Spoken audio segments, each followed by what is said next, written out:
So welcome everybody to April's webinar, Adulting 2.0. I'm Sarah Marshank and I'm the founder of Selfistry and the author of the memoir Being Self-ish. My journey from escort to monk to grandmother. Yes, all three of those. I'm super excited today to share with you a little bit about Adulting 2.0 or what I mean by that. I got very excited when that title came because there's so much talk and so much exploration of what it means to be an adult. I have two grown stepchildren, one in his 40s who's adulting very well, married with 3 kids, and a 23-year-old stepdaughter who's also just stepping into the adulting phase. So when I say adulting 2.0, I'm obviously pointing to something maybe a little bit broader or deeper or different. So here we go, and I'll let you know exactly what I mean by that. Okay, so for those of you who are just joining, welcome. The place I want to start this talk, and it just so you know, it'll only be about a half hour, 40 minutes at the most, so sit back and relax and bring your tea if you care to. My first question is for you. I want to get some input from you. I want to know, what is it that you feel is missing in your life? So what is the word that you would use for something's missing? So for example, I know sometimes I just feel this unsettledness. Sometimes it's uncertainty. So if you see the chat box near you, or you can private message me as well, just give me some words that would describe for you why you're even here today. What would draw you to a conversation about Adulting 2.0? What's not working in your life? What are you feeling? Some people, okay, here's one, unhappy. Very simple, unhappy. I figure there's something that I'm not doing right that could make me happy that other people have figured out, but I just haven't. What about you? What else? Here's another one, anxious. Yeah. Do any of you feel this underlying anxiety around, oh my gosh, am I doing this right? Or maybe you're doing it right and it's still, you're feeling, here's another one, disconnected. That's a big one. A lot of people nowadays are feeling disconnected, but if you ask them what they're feeling disconnected from, they don't even know. What else? Anybody else? Come on. Those of you who are joining in from the outside, I'm asking the question from you. What is it that you're feeling that has you uncomfortable? Is there a word for that? Here's one, is a desire for true emotional sobriety. Wow, that's a whole phrase, right? Some sense of, so the longing is for that, so that there's some unsettledness or some intoxication with emotion, could say. Okay, anybody else? Ah, lost. Yes. Oh my gosh. This is the question that so many people ask me. So Sarah, who are the people you talk to? Who are the people who come to your retreats? Who are the people that show up at your webinars? What are they feeling? What's their problem? And I like to say that there is no problem. What they're feeling is understandable and acceptable and valid. But what is it, they say? What are they feeling? And I said, well, it's a number of things, right? Lost, anxious, addicted, uncertain, confused, disconnected. Now, these are people, mind you, that have a good life from the outside. They have adulted well. And yet still there's this underlying angst, like something's missing, something's just not right. So if you can relate to that at all, great. If you can't, stay with me, because if there's people in your life that can relate to it, what I'm going to say is going to really change things for them. Okay, so here we go. The next question for you, I still need you for one more question, is what area of your life do you notice that this lostness or anxiety or unsettledness, some people unfulfillment, unhappiness was the first one. Where does that show up in your life primarily? And I'm going to just launch a poll right now, and you'll see it come up on your screen. And just as a poll, a straw poll, because here's the other thing. People say to me, okay, Sarah, what kind of need are you addressing in society? Who are you engaging with? Who's coming to your retreats? Who's reading your book? It's people like you. And what they're coming to me with is a sense of unsettledness, sometimes that they can't even name, or that will show up in any one of these areas in their lives. Any one of them. And so for me to say, oh, I work with people who are having just a challenge in their relationship, it's not always true. Sometimes relationship is working, but their health isn't quite right. And then when they get that right, there's still anxiety around money. And slowly, we start to see that there's some like rooted underground discomfort that we're trying to point to. So we have about, on our poll, actually more than 60% are showing up in community and belonging, some kind of longing for belonging, some kind of discontent or discomfort in community. And the other 40% is actually showing up in work. Okay, so this is where it's showing up in your life, in our lives. Now, my next question for you is,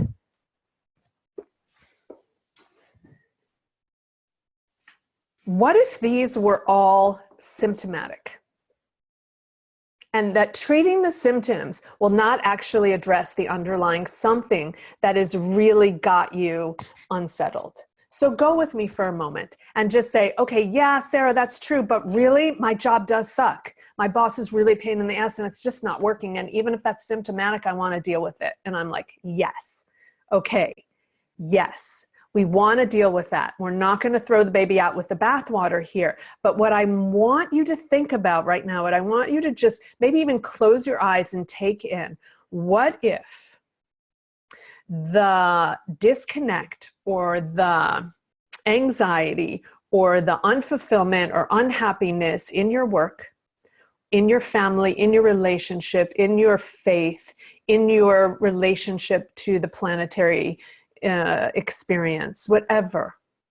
What if they were all symptomatic of some underlying something that we're going to name? How would that feel? How would you relate to them differently?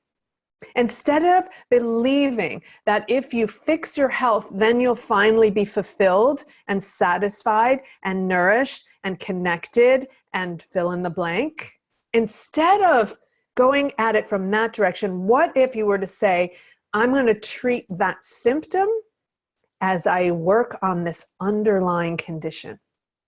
Okay, so here we go.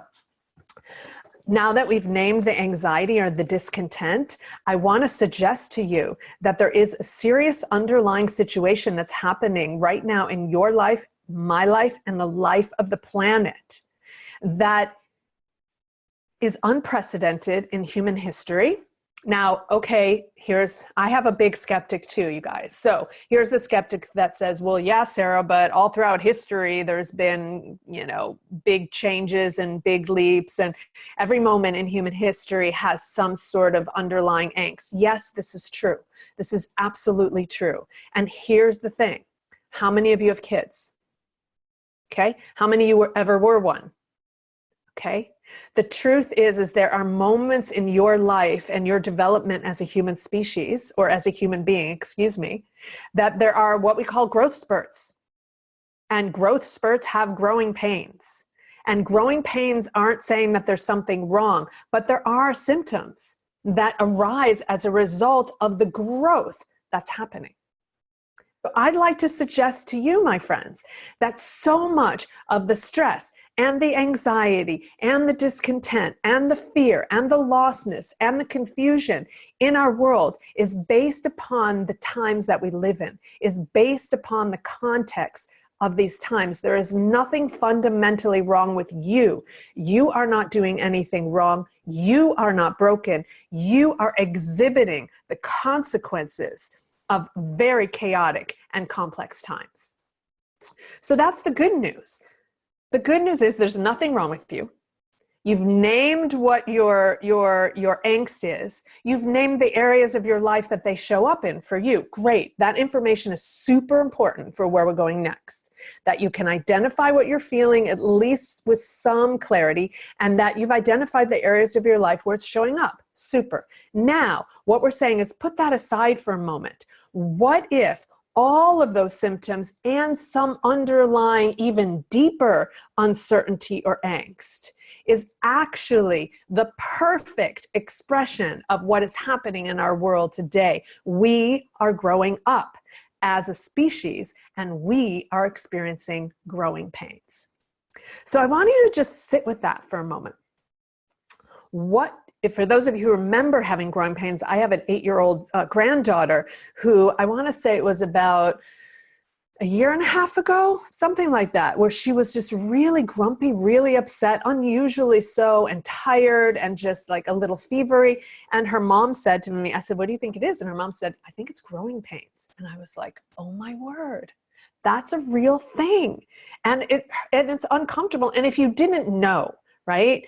If her mother didn't know and recognize in a bigger picture that there is a process going on here that is outside our control and is going to yield symptoms and consequences, that the best thing we can do is just meet, right? So let her sleep, give her more fluids, let her take a hot bath, get her a massage, whatever we can do to ameliorate the symptoms. But recognizing the underlying condition is she's growing, and that's a fabulous thing. So I want to suggest that the particular complexities of what we are experiencing in this new millennium in almost 2020, right? In this 2020, and that we're seeing all over the place is a shift in our economy, our economics, our politics, and our social interactions, our environment, the actual resource that we are and we live on, and our personal identities. Those are 4 major shifts that are happening at this point in human history. And yes, each one of those have had their moments all throughout our history and our evolution. But to have all 4 of them be shifting, it's like we're in the middle of this huge earthquake and people are looking at each other going, why am I shaking? Are you shaking? Why am I like my heart racing? Is your heart racing? It's like, hello, people. If you're not shaking and your heart isn't racing, you are not awake. You are asleep. So let's acknowledge, let's celebrate the fact that we get to, not that we have to, but we get to be a part of this growing pains, this growth edge in the human species. And we can tell whatever story we want to about that. And I'm not interested in locking into any one belief system, right? What I'm doing is naming what is here, what is so. Our economy, our politics, our environment, our identity are shifting. Those are pains of growth, of change. It is natural to have pains when we grow. Growing pains are healthy. So then the next question is, what do we do? Well, we've named our angst, we've identified it, we know this underlying root cause of the tectonic shifts that we're living in. But what do we do? How do we treat it? So this is where Adulting 2.0 comes in. This is my suggestion. The first thing we do is Adult 1.0, which is treat the symptoms, right? Absolutely. Get relief. If relationships is where you're feeling some sort of unfulfillment, go do a relationship workshop. Learn emotional intelligence stuff. Read about masculine and feminine. I mean, there's a million. Here's the thing, you guys. This is one of the gifts of being born in this time. It's true. We're going through unprecedented change and the growing pains suck. But oh my word, we have so many resources at our fingertips to help us with these symptoms. Now, it takes some discernment and experimentation, but I'm all over. Go out there and heal your relationship. Yeah, if you're experiencing some sort of physical discomfort or illness, it's hard to meet the chaos in the way we're going to talk about it without having some sort of health and vitality. So you need to, my loves, take care of yourself. One of the things I like to say is that our healthcare system, certainly in this country, does a really, really great job at treating symptoms. So does our self-care system. It treats symptoms. I know that many of them claim to treat underlying cause or root enlightenment or freedom or clarity, but most of them don't. Some of them do, but most of them don't. So it's helpful to be able to identify which ones are for symptoms and which ones are meeting. I don't even want to say healing the cause. I want to say meeting the chaos, because it's not about, we don't have to heal anything here. This is healthy. We just need to create space for growth to happen. But here, where we're having discomfort in our lives or unfulfillment or unsettledness, we do want to do some symptomatic relief. But don't think that any one of these is the cure for this. You're still going to experience growing pains because that's what's happening, period. You're not in control of that any more than you were in control of them when you were an 8-year-old kid. Okay, so that's the first thing. How do you treat this unsatisfaction or dissatisfaction or unsettledness? Is you get symptomatic relief in any one of those 7 areas: your work, your relationships, your, now I can't remember all 7 of them off the top of my head. Come on, Sarah, use those brain cells. Your work, your relationship, your health, your money issues, your belonging, sense of belonging, your faith, and your relationship with the global environment. See, they do still work. So treat those. And now let's adult 2.0 together. Let's meet the chaos and talk about what does that look like. Okay? The first thing we want to do is acknowledge everything that I've said so far in this webinar for the last 15 minutes. That we have named that we're not okay, that we're not happy, or that we're not connected, or that we're not something, that we're feeling out of sorts, that we're feeling something, okay? And that we've identified it. We've identified the symptoms and we've identified the underlying, again, I need another word besides cause, you guys, the underlying condition. Okay, let's just call it a condition, and there are consequences or there are experiences of that condition. So we have the symptoms and the condition. So the next thing we want to do is what I just said is, what's the best thing to do when you're in a growth spurt, when you're wanting to grow? The answer is you create the conditions for growth to happen. Okay, there is nothing wrong here. There is nothing that we need to fix here. I know it feels that way at times, and I know that we wish we could, and we wish it wasn't happening. I know my 8-year-old granddaughter did not want to be experiencing those growing pains, and maybe she didn't even want to be growing at all, right? She wanted to stay a little one. But this is life happening through us. This is where we are not in control. So there's great good news in the fact that the relief of naming what's going on allows us to create conditions for that growth to thrive and to prosper. Instead of getting so afraid that we brace against it or we push it away, which inevitably could thwart that growth in some way. It certainly will cause us more suffering. So here are my suggestions. What are the tools and techniques and stories and methods that are conducive to supporting the kind of growth we're talking about at an epic scale?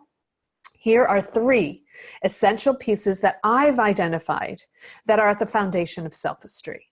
Okay? And the first one is self-awareness.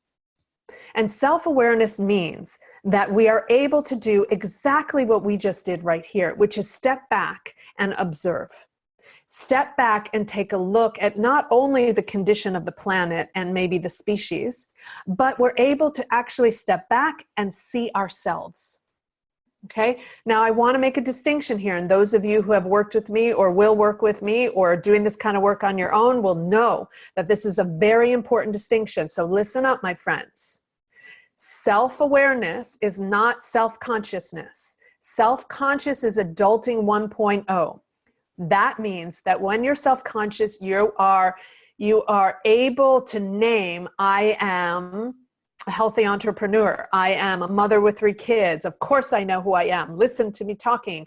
I'm aware that I am, have an issue with food, and I am addressing it through an OA group. So there's that kind of self-awareness, and then there's self-awareness 2.0, which is the kind we're talking about, which has been cultivated throughout the millennium, many esoteric, but certainly Eastern traditions, and it's the capacity to witness self. To witness self. And this is a technique, is a muscle that must be developed. Okay, so that's the first one, self-awareness. Why is that important? Every developmental theorist, evolutionarist or evolutionist, an integral philosopher will say that that capacity to make subject object, to step back and be self-aware in the way we're talking about, is the key to the development of our species. Now, obviously, I can't go into that in our webinar today, but just flag that. Like there's science that says, oh my God, you guys, for us to grow, the key is just being able to step back and go, whoa, I'm confused, or whoa, I'm a bitch, or whoa, I am so stuck in that pattern, or whoa, and to be able to whoa enough that we unhook those patterns and our identity as those patterns. Super cool stuff. The neuroscience is amazing and takes practice. Okay, so the second thing, first thing is self-awareness. Second thing is unravel.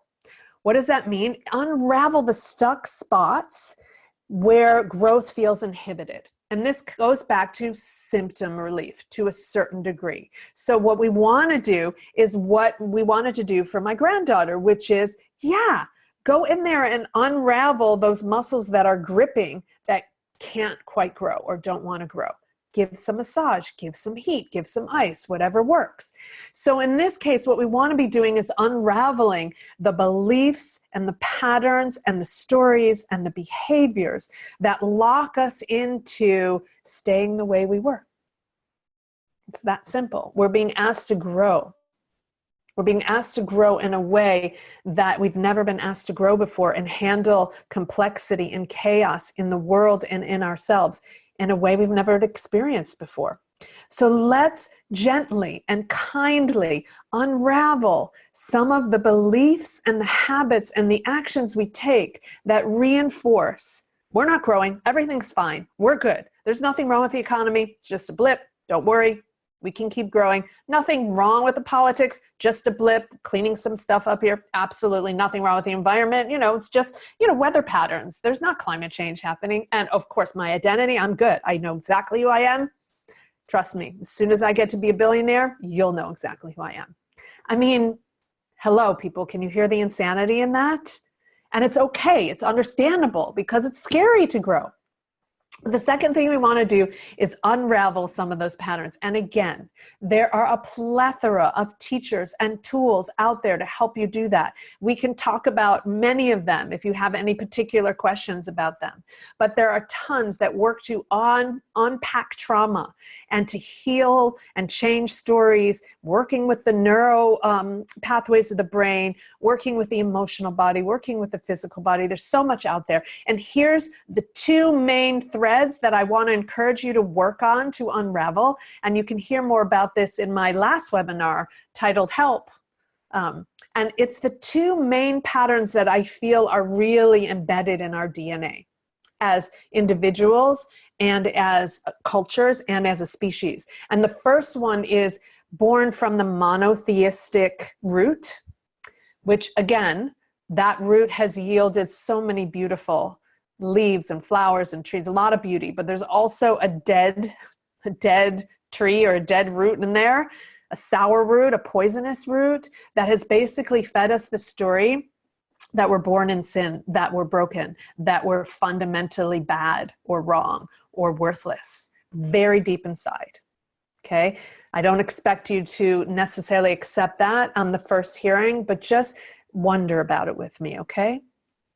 And then the other one is the line of being in a world that is fundamentally capitalistic and colonialistic. It's about growth. It's about more. It's about better, which is really kind of ironic because it's indicative of the growth that we are experiencing, but it's out of alignment. It's out of integrity. Okay. Because it has this belief that growth and more is always good and always better. And when it comes to development, that may be true. But when it comes to resources, it just isn't true. We can't keep using them. There are limits. So we want to be mindful and aware of these two lines these two threads in our being, to unravel them. And then you have your personal ones. You have sexual abuse, or you have emotional abuse, or you have abandonment issues, or you have trauma from the Holocaust, or trauma from being a slave, or trauma from being a white person. Whatever your particular story is that has locked you into fear and stuckness or self-righteousness or entitlement, you want to work on those. Okay? So number one, you're cultivating the capacity to step back and be self-aware, so you can even see where these tangles are. And number two, you want to unravel the tangles, because they're not going to go away. It's like this knotted ball of yarn. You want to take the time to unravel them and pull them, so you can then weave a tapestry of you. And the third one is my favorite, because I'm more in that place now, and hopefully you will be soon too, which is wondering together. So once we get out of our fixation with our traumas and our stories and our locked patterns, which, by the way, is not your fault. You didn't do anything wrong. We all have them. So don't then go into judgment and shame. But once those start to loosen and our self-awareness is really helping us to not get fixated on them, this whole field of possibility opens up that is creative and generative and curious and fearless. And those are the qualities of wondering, of wonderment, of curiosity that a child has before it gets too domesticated, right? There's this sense of wonder.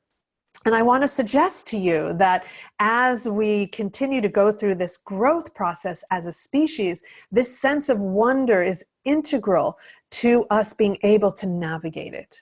And why is that? Because we don't have the answers. The answers of how to navigate through this are coming through the navigating, are coming through the living. One of the stories that we tell ourselves is that we can figure something out and fix it. And we can do that with a lot of stuff, right? We can do that with a lot of stuff. We can figure out maybe what's wrong with our health and fix it. That's a symptom. We can do that. But this underlying growth and emergence that we are a part of, we can't know where it's going. We are it going. We can't know yet because we're not there yet. But what we can do is rest in knowing that it's okay, that it's safe. That it's safe what we're going through, that it's fundamentally right, that there's a growth process happening here that you are a part of, you are an integral part of, you are a cell in the organism of life that is manifesting on this planet, that is going through growing pains, that is growing. And what it looks like is its business, not ours. Our business is to yield to it and to follow it and to listen to it and to get out of the way of it so that life can continue to sustain herself. You and I are going to die, whatever that means and whatever that looks like to you. The fact is, you and I are going to die. I don't care what AI is doing, and I don't care what science is doing to, expand our longevity so we can be immortal. You and I are going to die. But we are a part of some life force, some emergent mystery that is expanding and growing and changing. So self-awareness, unraveling, and wonder. And we do the wondering alone and together. It's really, really super, super fun and sometimes a little chaotic. Okay, last thing before we finish up here. If you have any questions, now would be a good time to send them along. But the last thing I want to address is what next? Because many people say, okay, great, Sarah, I kind of get what you're saying and I can relate to my life, but then the webinar's over or the workshop's over or the retreat's over or our session is over. And it's back into life. And that many people are living the chaos out there rather than, meeting it. There's a difference. They're living it rather than meeting it. And so here's my suggestions for those of you today who are kind of frozen and wondering, oh my God, what do I do? The first thing is just slow down. Slow down in your life. The second thing is learn. Think about this. Contemplate this. Read about it. I am not the only person saying this. There's lots of different ways of saying it. See how it resonates inside of you. Find other people who are talking about it. right? Find other people who are doing symptomatic work and who are meeting the condition that we're in. We're out there. They're out there. Okay. And then gather. The third thing is gather and discuss. So gather as groups, right? Come to these webinars, come to my living room. I just had lunch yesterday with one of my students who was on an online course from Washington State who was passing through town. Call me, connect with me. Connect with the people in your community and your tribe that are talking about this and thinking about this. Get curious together. And then finally, remember that you matter. That you may be one eensy beensy teensy weensy tiny cell in the great organism of humanity, but every cell matters. You matter. So you get to have a good life symptomatically and be engaged in the emergent life that is happening through us in these times. That is where the underlying angst gets touched. Why does it get touched? Because that underlying angst or that underlying like wondering like what's missing is your consciousness being connected to what's actually happening. Right? So you being aware of what's actually happening. Once that awareness comes, there's just like this huge relief. And then everything else kind of bubbles on the surface. The fear, the anxiety, all the symptoms. And we have great tools to address those and to learn how to be in the chaos and enjoy the ride. And let's see here if I got any questions. Beautiful. A few more comments about where the angst is in their life. Good. I want to say one word before we close about teachers out there and getting symptomatic relief, and also people who can help you understand or wonder about this moment in human history, right? Is to do your due diligence. I just want to underscore that. Like I said earlier, there are a lot of us out here who are doing good work around symptomatic relief and meeting the evolutionary impulse of these times. But there are a lot of people who are lost and confused claiming to do the same thing. And all I say, in good intentioned and good-hearted, or maybe not, but it's okay. They're not doing anything wrong, right? But for you, it's important that you do your due diligence, meaning you take the time to get to know the teacher, to get to know the teaching. Don't be too quick to search for the quick fix, right? Or for the shiny promises. I just want to encourage you to just slow down. Trust the intelligence that lives inside of you in your own heart. That's your intuitive self. Trust that part of you to follow what is really, really, really going to bring you home to yourself. Bring you home to yourself. So I see no questions coming in. Let me check my personal. Great. Okay. So questions are always welcome after the fact, and those of you who are listening to the recording, which I know there'll be many of you from today's webinar, I want to close today with a few images to share with you just to underscore what we've discussed here. So I'm going to share my little desktop with you and bring you to a little slideshow here. Just as a review of what we covered today, for those of you who are feeling any kind of anxiety or any kind of